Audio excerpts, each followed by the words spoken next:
malo watu kunyala awa muso mende ama ni muso make chieta nyana hadi ki blanje bola kamo che yishabe fraga ni ngombe lahina ikache bilasa na tale dengi on koma iso oluku mai do solile dialu beta mando tomba lasa na tale dengi alors non muso bao non demain Jean la ma ou la braka demain ni trop fort demain non ateteke kamroche doulu faire une montaja wenat doulu nozi no ya balili yidra kongo fladi no ndaka de mango ya didole de lumbu ya didole mais jeki on est dit avec plan ko di yusika bima iwa edi Yusika bima wahidi Tebetoma Yusika bima wahidi Ataka silova kote mene teniso Foki nyanyale Musoba mekila tale Nikasa badi nimisala kabulo Awa mienu ndo kema Olulu make konyambale Dogo su Yusika bima wahidi Kama de olu ya gali kodo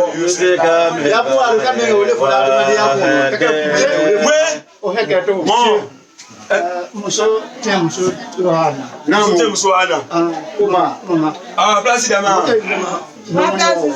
Alhamdulillah. Lagi temai ba. Alhamdulillah.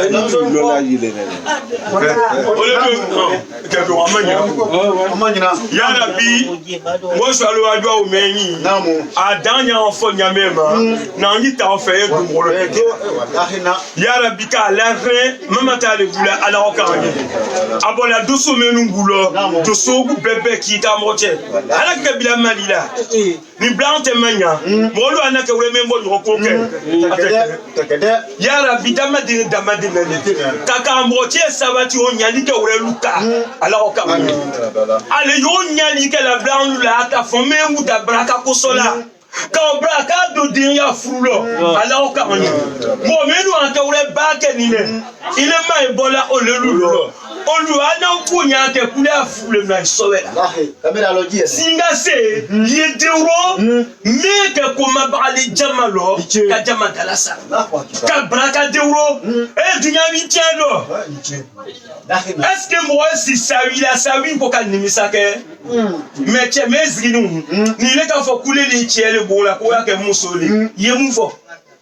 Ai jila sunu la kane kajike amolu ta brado ngade nete momra sakwa na lo nyegumelo bele dilala ta jia kono ase ato no rani molu ya etaji ni vilalu fi ebembe na ko di wa itonka brakata lo abebe sambu sola joma yani na le fait ichela baton de so menu enine anu kambo ya lo mo gbaza lo lu ya so ichela bato ni cheka fo kwa bla jamelo ablai na ka fo kwa ta jamelo atai akopia ta jamelo no jaka ke ala soso diale ikana soma phrase ka muso shema wa bla ke la tele lo solo ni jwa ukase ena komaka ariba fulu hekelu la tangana a heke kumba dieve a chelu ya muso phrase ni sababule phrase ka muso shema na tajana malo sababula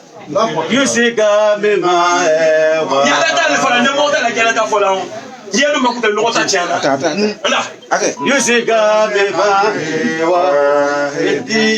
Yusika bima do solu na go ya metano kana bonya sumenge eso la fombe Yusika bima musolo ni ka fu no fu bani wo ininya gbanye alabo sumena oluteju awolongole ile ko ta fon meyin alana gusu ya ko so ju awutekide onluko iju ya lutekeju awulo fone oluwa na sala libo sala braji ya jonale Yusika bima ya la bika braka do aso fon lo ala o kanye muso menu adanu luma do so lubolo ale muso luka atanga ka bokuma jima ala o kanye diga me na ta muso anu na fango fofo gbelo komale abufra li nyonga buna bi mo do mo ko bele muna ate women enseigne bodia alo dialo et c'est voilà comme na muso sigi ndike kuno kana sembima kwa madona ko kabala afo kwa na loko arijielu kawamuna ala nisai okunye chielu ya sawila bunya nili musolu cheni muso tesuya kine hakilo Kuba ayafoma rijalu zahiriya wa batinia barka ka famia ko nyanda ma ngwa gato tomba de wan latre namu de celui à doit wasi namu o ka wa elita samuel kunyido ele sinela ga to ba mesa on bela sallallahu muhammad barka namu mashkura namu sio si ne melo nyo ki so fofra fofra no mo ba ma ku ya ne la bu sale ma amo to ma ku la bu sale ma kamo Tomba ka wila fala jamia anote do fala yo laji wala fala kesa bebe ko alakana ga tomba bobole oba ni kaga tomba bobole londo do le kuma la ko ti baro ali ba se koma ke dala yaki bulula mola lo bubuki ko ni kabine fo bebe e ka fo la te do solo abo fo menna ma namu ko alhamdulillah oba rabbil alamin lamina Dieu alhamdulillah adunia mata wa ghairu mata alemaleatu saliatu adunia mata wa ghairu mata alemaleatu wa ghairu mata alemaleatu salihatu bismillah Dieu bismillah pour même là ko dega korona dega dogolu namu olu biya daye katma cheka uba adunia mata wa ghairu mata ale baratu salia adunia mata wa ghairu mata ale baratu wa ghairu mata ale baratu salihatu namu namu no tala fon sola molo bebe nyeno cha gunya nam ngwa meni ko lo afo ko to ba kunda karam no wallahi billah namu je so de la fois qui parle e mai namu moni to ba ka wila fala jaoja yaoja ça c'est conclusion ando cité de fala la fois qui parle ni kono ka fay kono namu ni ma fa fo jalo ah que kila donc akabo itrani ni misale chauffeur pour moi ne galio ay ko men may ne namu ay heralu ko bebe ala kana ke suku ya amin rabbi do sol de o namu aketu ko ka fo do sol me namu kwa do ka din lam kwa do ka din lam namu fanyon fo do sol lui ya tu enu zawjaha andala yarati diamake tu enu zawjaha andala khirati lodeni su'adu zawjaha khirati awa beti me fowe kali mari atu ko muso bebe aswale atu muso bebe o tu enu bebe li jema ke la no zawja ka jema ka fuchela andala khirati dogo su ka jema ka makafruja andala khirati jango muso yo muso sulelewa menye jema ke la makafruja andala khirati kanya ni ke tie wo baluye jema do dewe andala wo su jema do libe andala khirati muso ya tie do lula don wo suje ma do dibi andada muso inyalo dia o cheti chelula muso ya cheti chelubonya o wo suje ma do dibi andada ije ya ke hela lo hejalo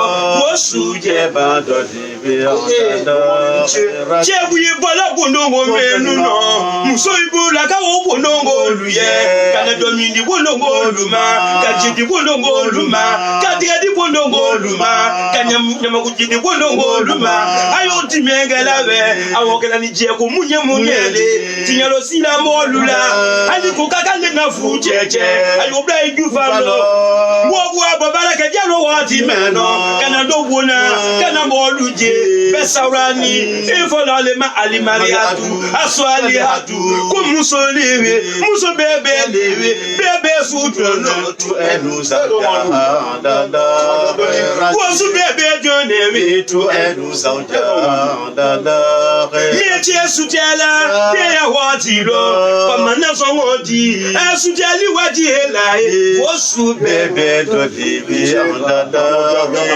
mele muso chiegbe na buona pama buzala di melewe ko su bebe do lewe andada ko su bebe muso ko ya jolele me mi jelu aprodila kawa ko be wa ko mo wa bra fondo ase fini we kan gbe ni we che na bo muso ma o ko mi ndabla ko foni kamla ko na ma ke jale e ke ko jole na ma ke polile e ke abule muso me che jawi la ka zula muso ko lewe bebe la tole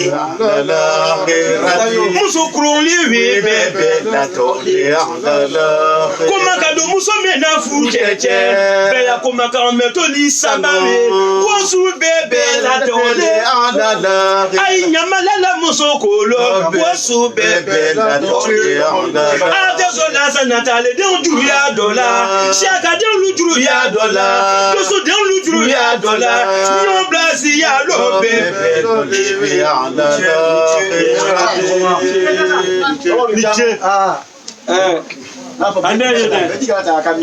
na muche che na manda baya moya Anayeda. oh wanyeda Inkapuso ya muso damu ya gaoja. damu Toto mangula. Neta muso buisu ko ko vatro makwala doa muso du kema. Allahu akbar muso la muso be mate Muso to la fala do mate. Diga muso udoe Kamena. ala muso Mo fla to mawo. Kama na nyafo. Me baloli. wallahi Na ka dalo nyafo talo. lahina Ali biosa. namu Do solo a deme na namu ano a deme ala ke adesi. Ala ke adesi. amin la bala Ala wena folo. amin Ala ye majika. Amin. Ala sakepo. Amin. Ala sakepo bobe. Amin. Ala sakepo bobe. amin la bala Ba bara le bi. diche wallahi sike barka muso be la mele ko ja ala mele e fala bele Ai wa fo ngudi la di ka ko na jamu. awa we lahina C'est conclusion. diche Nkodo ka fa fono. Namu. Tuya fa ko ite ne nyalo. tomba Ndese ka ko mo ndo ta ko Barka. Le bulewi. Ndé ka mo ti na gra jamu no ka mo bulewi. niche Barka no ka di. Namu. barka niche moya moya Ouais. Salut. Attends. bismillah comment niche Jana tula jamu no. bismillah tombala ku namu kafu be aketu namu tomba namu yo to ale de ne kuma jate ya Kuma bɛ na kɛ jaabi awte i ka ye o kuma namu o kuma grand dalaja grand de what is it for la sa ayela la hera men ga ye namu reti ali taloma yo ay bebe mama mangula mama na mangula oba omba mi wa se niche mama no nda muso amani ya uta muso an mangala dinya selu uta muso niche ambe wulu Allahu akbar mama ko atese la kena mama ma ro ababa ro anu a dinya bebe kaka nya bebe ke su lungi mama ma ngam Allah niche barka ayira me fola mun ko sola namu de muso ye quoi parce que ne tɛna kuma mais comme den nɔ faut qu'en kumale quoi normalement ye kuma bɛɛ bɛ la fa bɛɛ bɛ la est ce que a ye la muso ye grand frère beau ne tɛ grand frère lo sugu près ale tɛ tɛ ne lɔ ale tɛ kalan waati ko gari la ne a lɔ waati lɔ a lɔ fo ka taga tini mais ne y'a mɛn k'a fɔ ko grand frère mama siri ne k'a lɔ ko grand frère muso parce que a mɔgɔ dama ni mɛ ani aw ta muso ne ta muso ani sɛni muso mɛ ani mama mɛ muso lolu dɛ comment bɛɛ bɛ na fɔ jaabi ani sitran ka na na jɔ kɛra grand frère ka jɔ ka di muso ye téléphone koma muso ya ala den tanga ma a sulo koma ala den tanga ma bɛ koma bɛɛ la prada femme bɛ yan a disal femme bɛ yan a ka mɔgɔ lafiya so lɔ furusa sɛya est ce que a yira badenya tɛ ha bi mais samalu ki ɲɔgɔn bɛɛ même les sama bɛɛ bɛ la a bɛ alu ɲɔgɔn bɛɛ barika a fɔ min dalen o ala sɛya lɔni a tɛ jaki a tɛ kun bɛ est ce que a yira demain mon bébé ala la suta ala la tanga ala ke manawa ala romala tira ba de muso ala romala salam la la tira amena barika tese kuma dola grand frère ma fo nyama grand frère de Koubaté parce que moi d'autant yete mais maman d'autant qui retourner don ma chère docteur ka fo muso nyana parce que amani ya uta de muso dɔ ta furufuru kɛla bi ko muso a trahi na a fɔ ɲɛna mais ya na mama ta men fɔ ɲɛna no kongo non parce que la pression mama sura ya mase ya ona mama du ɲɔgɔn no mais ne bi a mana falo mɔgɔ mɛ ne a nu mla ɲamɛ ma a nu na grand ko bɛbɛ ka ɲamɛ ma to ma mɛ sɛlɛ ale ta ma fu ala buna fɛ mama lo buna fɛ ne ko bɛbɛ kala buna ni lalite mama ma ana baba a tora masi mɔgɔ dem olu kɛra mɛ ka kuma mama Bekala subre. Kemem ge ay mama hulu mine. Subre.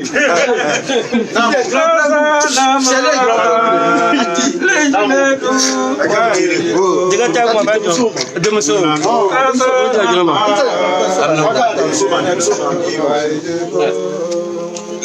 Tazanama lejnadu wajiko Nanu tazanama lejnadu wajiko Nayaru ba sharafa waika libali kadi Nanu tazanama lejnadu wajiko Lichiroma barka Trigali makarimu wal mamidu wal ala Dunanu tazanama lejnadu wajiko La jiru tajiye bikambi ati Unanu tazanama small karate lichi barka Tazanama Unanu tazanama Niche suwa Koche nyanale namo komi mutabe tikiebo ni mangae alake ni mangale Au hadisu Ansadina Ya habibina Au hadisu Ejande niche Au hadisu Ansadina Ya habibina Andaishe metinami Manarwasa Masibatu Ilulena Wadeso Anshokina Acha badulu ni. Natolo contrôle lo amna. Tu te contrôles. Dozo. Ah ouais. Alhamdulillah. Cheikho. Ya keto. Dama la wa ke nyali make konyo muso ni ko che fe. Bon. Parce qu'on t'a connu à Wewela. Voilà, Kalase, Kafoma, Manamanga, voilà. Ani, Ladi Idrissa, voilà. Il va nous donner.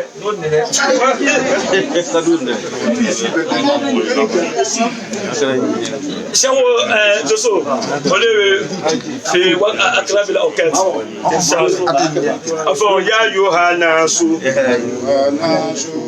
ita donc ça ijede nake ita kuraba kunu moje dans que tout enfin tout so ya malo tia anu wa wo kana sele lu di enfa lu konyo lu aba we mbreketa la enfa lu ye ko mbe wa se phrase anu kan je maji alo ko wa ke amode ne ale ande na enfa lu adu awula so donc abada Duta ko munera ku ya pisana.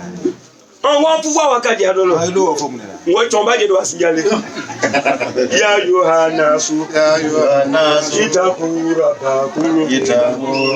alaji khalaqakum min nafsin wahidati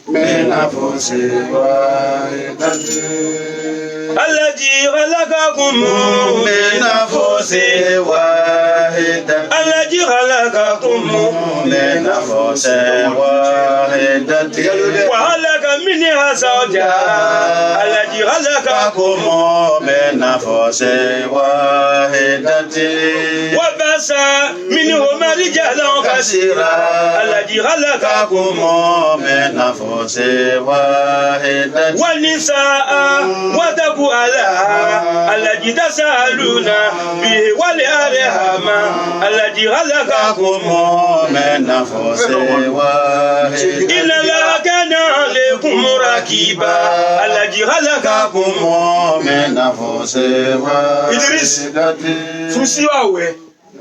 Allah me vola Quran alors on a que 10 minutes quand funyana. Yini ya funke nyame mani kasro Quran na tama. Tu vas pas avoir de soucis. Ya funkono. Il est au namangao alamo. Mo o mo ni ki ba alalo. Allah ba lo c'est déjà ita. Iwa muso frunne anga we. Kunko ba lo na ba ko na kunko. Akuta nemine. Chefe. Ife. Elle est beye. Yo. Elle est kunko ko kidi musomani. Yo. Musolu angu bele belo nne. Bele kunko ko kana do bele. Muso. Ikunka ko kidi mema. Ki naka fi la di amao. Ole afisa wele la afisa. Ole afisa ala ka ko. On pourquoi le ko officiel ni yam na la phrase lo. Daminaga. Bedise. Ika phrase fe mo me ni wa phrase kumra. Ojo ke shira kile. Kabusome mon panasi. Ah ata ja iton kai. Phrase ko lui kela ko. Parce que quand on arrive en France aujourd'hui, il va en malo, il va en valo, quand vous êtes fait. Qui va chiama yalo, qui va kabusolo. Mais quand il m'a dit, mais il y a un lot fait gagraga. Mais quand il m'a dit, mais quand l'état qui s'y est donné, l'état qui s'y aussi, Moussolo ta qui s'y est tiens, ta bien les yama. Allo Moussolo dans le bête qui s'y est en robalou comme quand la vélo. À la condition là-bas, il y a des salons. Ridwa la ridwa de walidaini. Ridwa la Kamra sali tabla kwa na kanlo. La ikhra fi dini kad tabayyana rushdu min al-gal. Awa kamra sali ni lawo. Kamo changu anyami. Do tu polo me do tinyalo me. Me kwa la tu la mulo. Chilako inni. Comme ne jesi. Hadisa kunyina to tarakukum ala almahajjati albayda layluha kanahariha wa naharuha kalayluha la yadilu anha illa hal Kongo taki ya meme ngo fobla le to abulo namu ile bi shamale le namu bebe ba muso shamale bebe ni mo benga fa ama ajugo do kuso kule di kafri bele aki namu anda ko yakangbe bulo kule ni kafri be magi awa ni so di ale so ife wa ni so boya ko le so ife so boya o ka ko lo iwa shama ya le barake wa ka fi ya le barake kafri ya ni ka le ke ilawo oni ko ya fo mo do ma ale ni mo me wa ki a wa bla nyon na le ka la jana ko ma ke ko jana mande de mene e ka no jati jana mata le bulo ala le tawo ile ku ke bara o inga yiro li to na jana ma lo li bola ti la ko ngota ki ya manyina fo vla le to abulo odu onele o le ye kura na le na ki bi kura na ko ate na free mais mingi ba kura na fo kan lo ko le ko free c'était doko ko fale abrocher mama le so adama juyalo ka do no le jana ma ala alina la kageri a déclencher o ko sababu asro adama de ne le fait Bon, et pas la toucher toi nous voilà. Moi lui dire na domé na bena. C'était un musolu ko le sile kan lu nana. Dire na do sile, ka chelu nana, kan do jana malo. Takbir. Il musole non. Akodi abijalu. Kawamona en la bisai. Akoma fefe o. Anduna solama. Bwana kodi ya yu. Jonelu heta. Aila kumba nasu. Aila kumba nasu. Alu nyabande olu. Ayite kabonya bande nyasun lolo. Itaku. Ayaje la tanga. Rabakumu. Konyo cheni konyo musolu waya je la tanga. Ayaje la tangamba. Idonya ba mati ya janga mahalaji. Ale mati le muhalaka kumu. Miwataninga lula mina fusi. Wosu dola. Mewa beda. Mo no da fola we o. Anga ande un ta ko so la we ayi aki to do lo. Asiama ya le ma.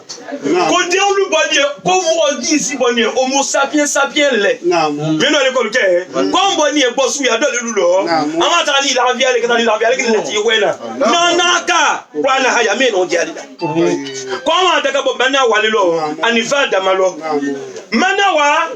Ama fo jame no ya. Halaka miniha imurahatun. Mon fort, à cause d'aujourd'hui, diable fou noyé qu'on va les moni à Montréal. Il faut l'eau. Il y a comme brassalia de il est entier. Il faut l'eau. Il y a fou il faut l'eau la fanyata. Il faut l'eau. À Kabanya on y a mais quand on java. Il faut l'eau. Koka fou kalue. Il tient tiens faut il tient faut il faut. On le consacre faire fougawe. Info, est-ce que tu es à Kene? Donne-moi dans le coco, nous manquons encore une yalika, combien d'accord nous te deux tournes. Et une yalika. Et c'est qu'elle a sa baboule qui a foubé. Il m'a qu'à délire là, n'a fou qu'on a. Tu es dit, frère, qu'on délire l'îlot. À te verso, n'est qu'à ta bossodo. Fruit hérité. Fruit oui. Mousson siné, vous le gouma. Au lieu de bonasile. Tu es chemané hakia droit. Nana mousson le cabin, on a lu la diatre à mousson l'humain. À la maquette, la diatre collée. Il m'a. Mettre le chien quoi dans l'ouana, si ça mettre le roux, mettre le chien dans l'ouaille. Ah, que ton yala, t'as fait la démocrate folle. Ati musoklado abodal wakana wala balako takana wala basenfla kana ali no wa wi no la sola menge musofi ale guma bula lere selao lere maseo agujenya sabula ye il va partir au travail là quand tu regardes ijenya sabula ye kana okaw je fui la même il va me vous ni ka bonasi ka ni musole ala koko bragi sewe kuno ni ka ta nyambo ya ka yimu le sola ni turubu le sola turubu fitini ele ni wa ka wa lu je be ko lu je be ko lu ya be ko ya o ka na jolo ayi to la nyonga la ita je ku Berka ne ko so ele ku muso tromper Kadia na manso ala ka fuma ko danga ye kingi o yeti lo kwa so mwana la Doko. Doit oublier ça dit dans le atesila ado alo yo ndro a changer bon là il dit c'est menga pour moi il t'a fait tiens moi de wa di ma ya shalanya allazi khalaqakum min nafsin wahidatin الذي خلقكم من نفس الذي خلقكم من نفس ala ko di un ko ari jalu ko je ne le fait voilà ko je lu fait we bi jalu ko je lu fait we ka wa muna nyala téléphone la te mangonga lutate usanga lutate tulenga lutate makanga lutate misranga tate arabu lutate frafindate ga frafulu abi no makole sala kwena ya medolula odinate frafingo ko frafinya dina ya jola bato bango lumanya nya de lo ai bango ba kono de ko chila l'arabu le luma ko tu abulu fewi Jésus kana luma ko wa ta tradition bébé tradition wo ko be ko wa bébé ko be maluke ko yi doko lele no Allah dira la kakumu mena fose wa Koso Allah dira la kakumu mena fose Koyo kwari jalu ko chelu fewe ka wamuna konyoche Allah ko chelu le ko mande ba ala nisa kama ko rijalu rajulu jamaya le rijalu le ko chelu le lo ba lu le ala nisa ni bozala kana wati no chelu ko ya chelu bi ba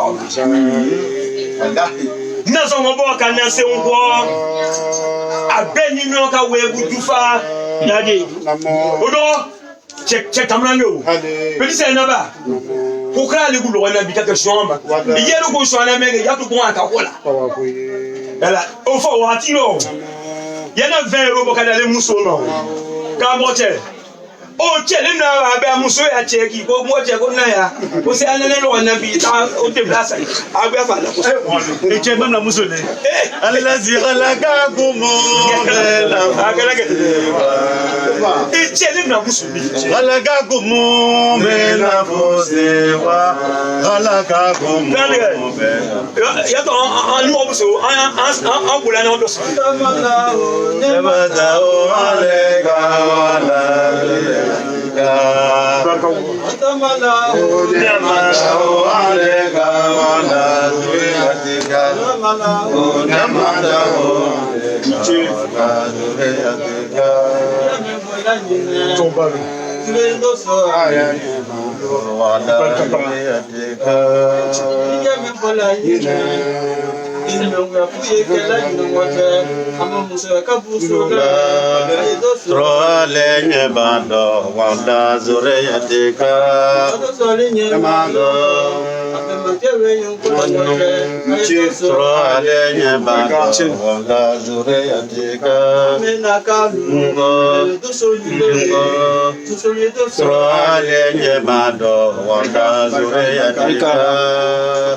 Atamalahu nematahu aleka Atamalahu nematahu aleka Koche Kozala idelema Menye ketu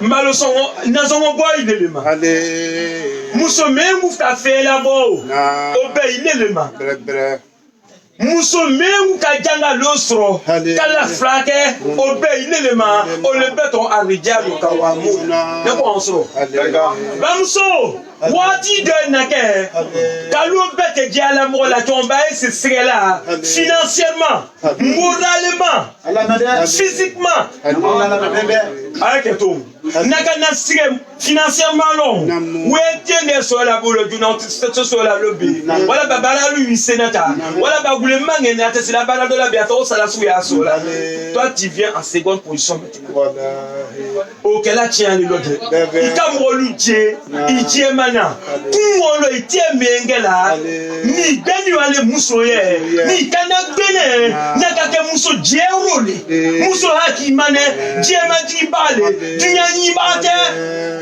il faut aller la chebeni na desika ofanya lala asite ay wapino te waket donc nyaka ka kedile ni bozala 700 € na wa 300 le sokadima 400 le sokadima ibuima bala sike ka to la danyani anye RVP ka na fonto la nyonga kwa ba ya wallahi fukuli ay no fo comme solu gutali aya wele chiale ale musoso na fulatali awele jole ale bude jeo si c'est kuku na kuno ngulu be jole taun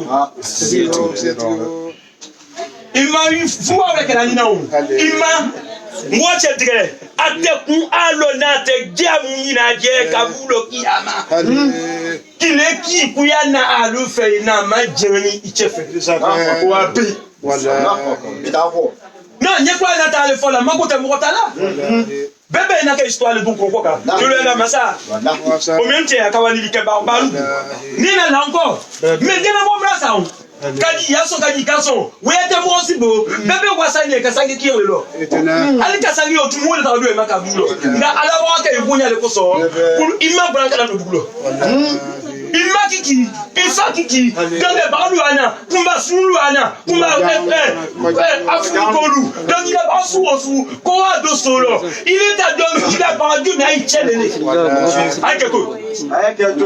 Il tient quoi? Il va vous tirer. Aïe, ton l'avez. Pour un groupe, lui a invité. Comment le groupe, nous avons lui invité les blancs. On a 100 000 à lui. Il tient quoi? Kobi, t'es à 100 000 à dialogue. Il est boudé dans 100 000 à du week-end, ma bouna. Quelle c'est ta réaction? Ni kaka shana alanya.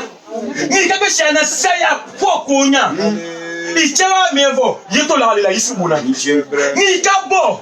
Comment je m'en fiche? Je ne suis pas prisonnier. On va aller. Je ne veux pas un peu de liberté pour moi. Trop de liberté, tu as la liberté après. Il dit, tu vas créer. Avant qui est dans l'île là-bas, mais vous concernez pourquoi du voix Kanawa, n'a pas son mondial. Alors, après, lui est en UEFA, il n'en a. Quand tu as dit au massin, 200 €, quoi, à ton côté. Kawe encore. Aïta Nialuta Dula, Katilebata Dula, Ojua Tieni Moussobe, Nahal, voilà, on va pas vous. Amélie à Dulo.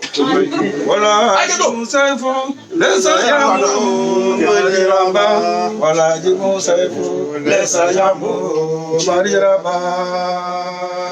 Voilà, Jimon Saifo, laisse Yambo, Mariramba, voilà, Jimon Saifo, laisse Yambo, Mariramba.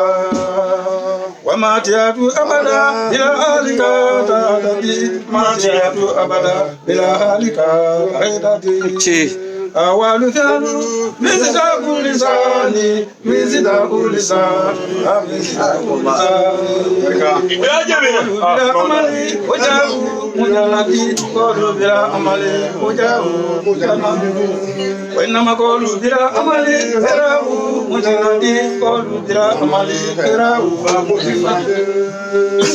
ولا نبالي تجمعي لم يفورا لم يفورا لم يفورا لم يفورا ولا نبا معدل في قناتي لم يهدي لم يهدي لم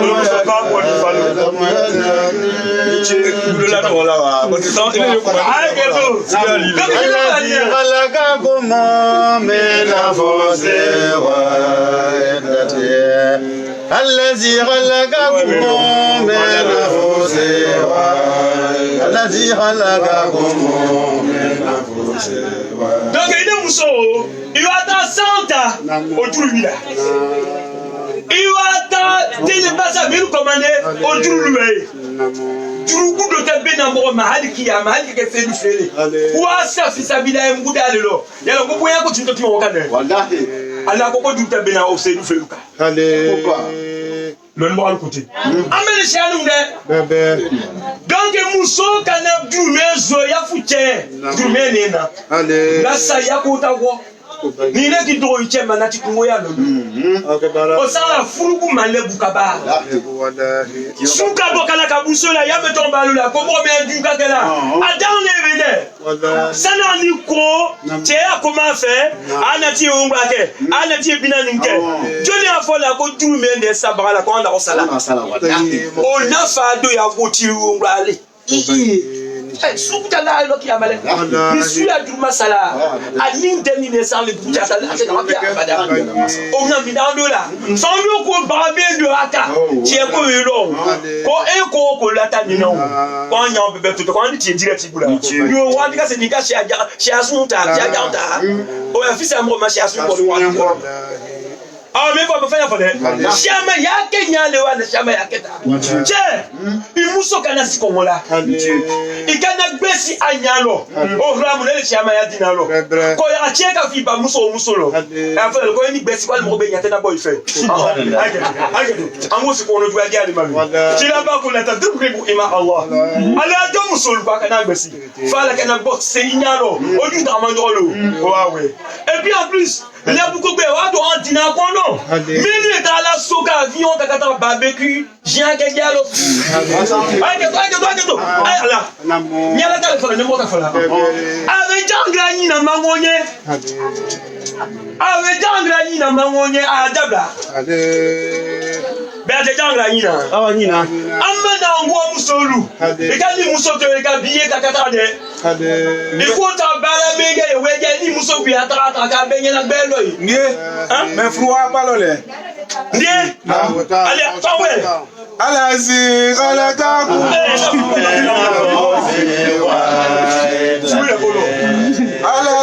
ala ka ku mo na fose wa ilate ala zi kala ka ku mo na fose don la gelo flumina so ni no wa so ba be kilo yo ne ka fruwa balole ma pote batila onko ale musolo Olúwa fure bebe olukeje aleye yo chelo Olúwa musofuru olukeje aleye ikaje furu e salao o photo si e menu e blash alao ile wa wewe le buti chema ko ati lo chema no lo chema bi kala fo mena le lo o ya ti le ni dogbe di kawa sefo o ko amma na ngol ka fe donga mamu ate kala mine baka wala ba gbe ba ki ngane ay beske na tulu aka ba beske na mamu ay usaji ana bete donga la ine asina lo bi mo le ma kawa singo jalu ni jisu yo ko lu elale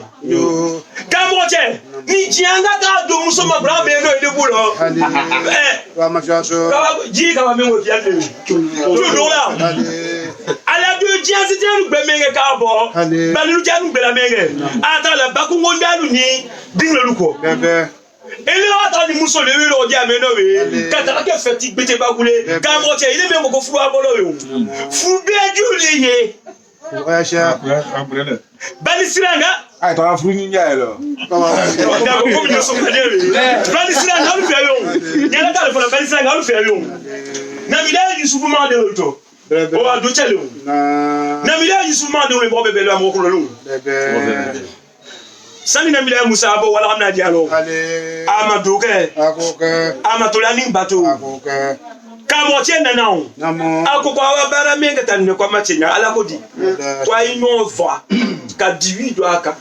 ye mojo le fala amata mo biru wa biru ngada ko ki no fa mbule gula faqtulu anfusakum namo ngocha amakete rate jangra da ko boko kan kene na solo ada bra aka na to ake wala fuso ja gbe weye ni me ni nyamo ya pipi enke ji atekine bebe bola kodolo kana kodolo wala meni ka ke ja fanyina ala fe kamo che nani barale le baramenche bi ila senya ikala fo kon anje no nso o ko nyina o nie aya do kafisa ya kwenge ni singishe mamade o se o shemande de taka mamu mo e to nyala ta fo ani o mewe o je suis contre ça mais nede ala mi vola nyon le fola oh cha ani to mewe ke la mango re aketo to mewe ke la we o mo shema nyon o lui fola le o ko mango nda afise ata faso ni ko lo faso lo be dani do ke le ma duko wati lo duka wati lo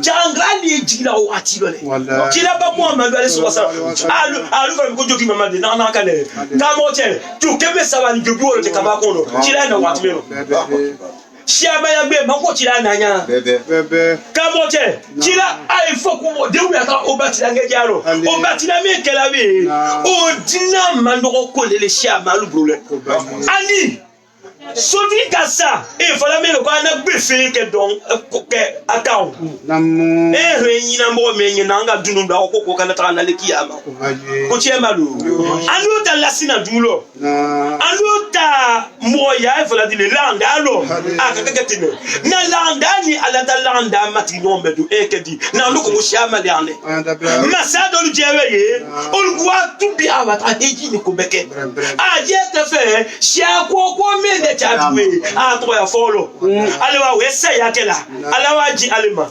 na ala rete aka ko te jino lu fekwena parce que menu ana ko olukuna adi mo lu makwena ka don gbese isi on lo alaka ka mo te kucha tu tinka wa we che ikani muso dafa kiri na keja imuso ya pota buka sone yisa de kushira itie pota buka sone yisa de kushira pourquoi il faut sia alo muso be kanaka yo be chebe kanaka ine ni sia ka we do na moya lo o moya nyani no achiani no la na be ya ka do fulo o to kwa ka anyani no achiani no c'est de ça il s'agit. Et comment le chama yaka, chama yasriminye, lena yaleka.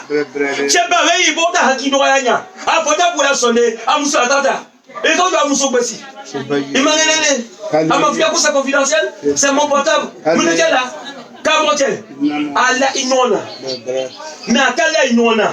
Imuso ebuko et en Côte d'Ivoire et en Algérie et en Maka et en Amérique. Tellement que confiance y a tché. Muso ko muso sawatine. Ali te créer ko bla pour parce qu'il a voilà.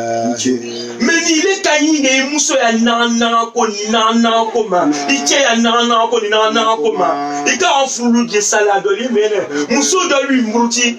Qui est bouka pépé ta tobe ko be Afrique. Ah, Diego aweta la tala maseba rela teke bon la hakambi. Muso yise na fla passer yo yutebe dans ma mena. Et puis batraya le la teshada alanya. Nyamro muso problème no abulo. Déjà matraba o buri ko o biolo. Kamote bon jaba bon buya.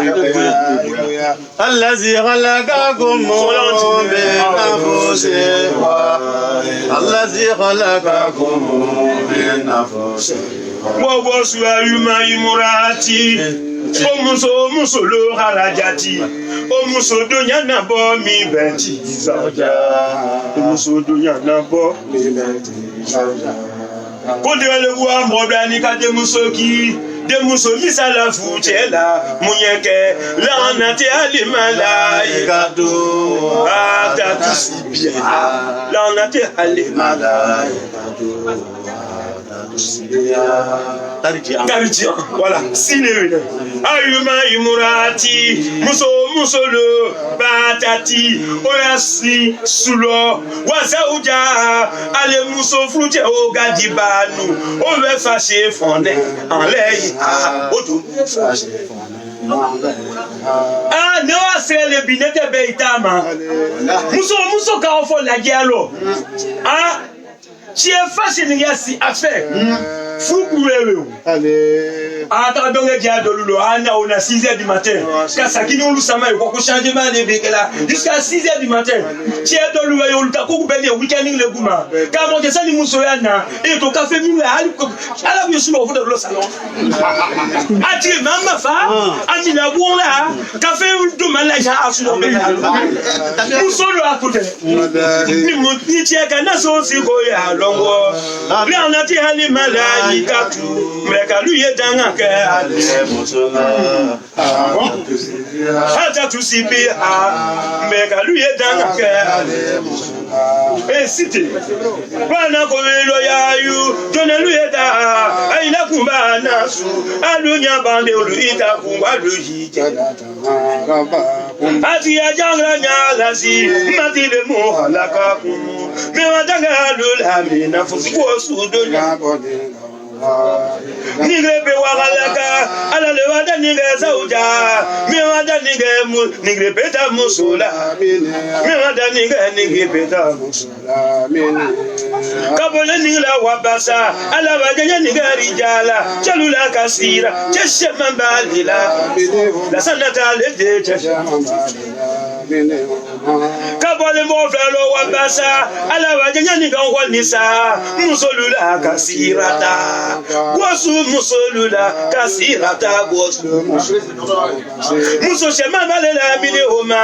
kabale ni vralo wataku walu ya shala ashala nya alasi ale masale mutasaluna ayede de gala ingona be ayede de gala wataku ashala ala nya alasi ale masale monta se aluna ay dieli kala yona ale arha ay de kondo ala yake sinje ko so ndo ala yake mani baba ko so inala masame alale kana ala sawati la rakiba wasu ko betanga bale aleikum wasu ko betanga صلى الله محمد ركيبا كانشا على اوكاني تسالون به الارحام اندو نيمو ملو فولي مولو كلا سينجي مالي كبراكا دو سينجيلو على اوكاني صلى الله محمد ومي يوكو devant namo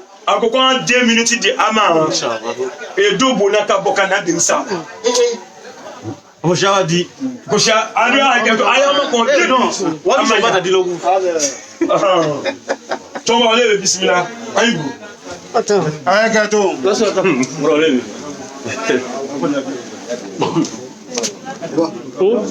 attends